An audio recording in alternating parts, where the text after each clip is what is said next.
ભાજપ એમની double engine સરકારમાં દિવસે દિવસે ભ્રષ્ટાચાર ખુલ્લા પડી રહ્યા છે।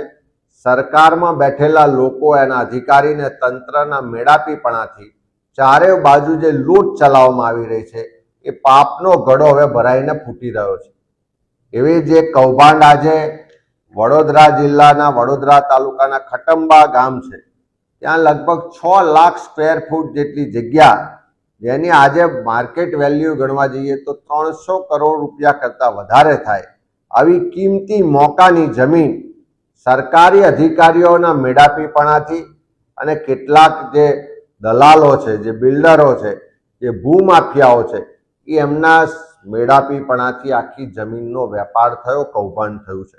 એની વિગતો જોઈએ તો વડોદરા તાલુકાનું ખટાંબા ગામની 6 લાખ સ્ક્વેર ફીટ જગ્યા, જે શ્રી સરકાર જગ્યા છે, બોલે સરકારના નામે જગ્યા છે, ત્યાં 2016માં ખોટો મરણનો દાખલો ઊભો કરવામાં આવે છે, જેની તપાસ થતાં એ દાખલો ખોટો છે એવું સાબિત થઈ જાય છે। ત્યાર પછી જ્યારે કૃષિ પંચ ને મહેસૂલ વિભાગના અધિકારીઓ દ્વારા આખું એક ગોઠવણ થાય છે કે પેઢીનામું બનાવીને લાવો, પેઢીનામું બનાવવા માટે જન્મનો દાખલો જોઈએ, ત્યારે ડભોઈ નગરપાલિકાના ચીફ ઓફિસરના મેળાપીપણાથી ડભોઈ નગરપાલિકામાં રાતોરાત કોઈ પણ જાતના આધાર પુરાવા વગર એક જન્મનો દાખલો જનરેટ કરવામાં આવે છે। અને જન્મનો દાખલો પણ એવી રીતે જનરેટ થાય છે કે રાતોરાત દાખલો જનરેટ થાય છે અને પછી થોડા દિવસ પછી એ બધા જ ડોક્યુમેન્ટ, તમામ પુરાવા બધી જ જગ્યાએથી નાશ કરવામાં આવે છે।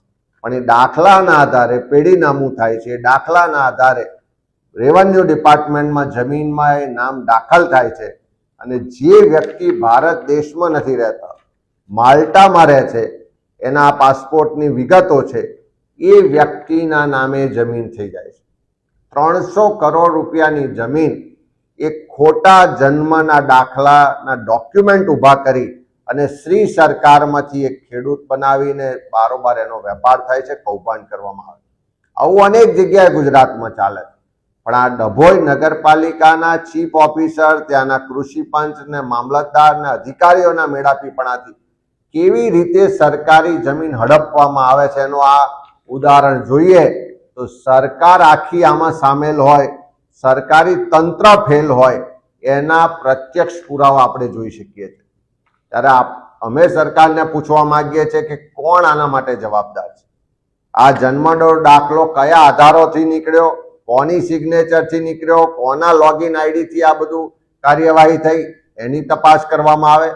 શ્રી સરકાર થયેલી 300 કરોડ રૂપિયાની 6 લાખ ચોરસ મીટર જગ્યાનો બારોબાર આવી રીતે વેપાર થઈ જાય, એના માટે કોણ જવાબદારો છે એની સામે તપાસ કરીને કાર્યવાહી કરવા માટે સરકાર તાત્કાલિક એસઆઈટીની રચના કરે।